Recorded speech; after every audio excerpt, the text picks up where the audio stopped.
નમસ્કાર દોસ્તો, VDT Gujarati YouTube ચેનલને તમારું હાર્દિક સ્વાગત કરું છું. દોસ્તો, અત્યારે હાલ ખૂબ જ દુઃખદ ખબર જેમ કે સામે મળી રહી છે. તમિલનાડુના વિરુધનગર જિલ્લામાં આવેલ એક ફટાકડાને બનાવતી ફેક્ટરીમાં ભયાનક વિસ્ફોટ થયો હતો. પછી અફરાતફરીનું નિર્માણ થયું હતું. ભયાનક વિસ્ફોટમાં અત્યાર સુધીમાં 16 શ્રમિકોનું કરુણ મોત થયું છે.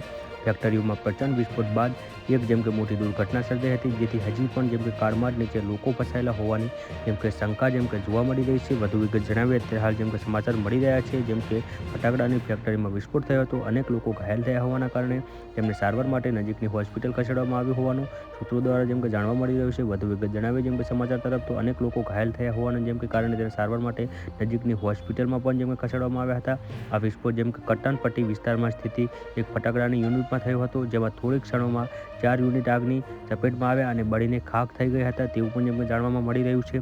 વધુ વિગત જણાવીએ તો અત્યારે હાલના જેમ કે સૌથી મોટા અને મહત્વના સમાચાર જેમ કે મળી રહ્યા છે. બ્લાસ્ટ થતા આસપાસના વિસ્તારોમાં ભારે અફરાતફરીનો માહોલ સર્જાઈ ગયો છે. પોલીસ અને ફાયર બ્રિગેડ દ્વારા રાહત અને જેમ કે બચાવનું કામ શરૂ કરી દેવામાં આવ્યું છે, તેવું પણ જેમ કે જાણવા મળી રહ્યું છે. વધુ વિગત જણાવે અત્યારે હાલ દોસ્તો જેમ કે ફટાકડાની જેમ કે ફેક્ટરીમાં આગ લાગતા જેમ કે 16 શ્રમિકોનું નિધન થયું તેવા જેમ કે મોટા સમાચાર જેમ કે સામે મળી રહ્યા છે.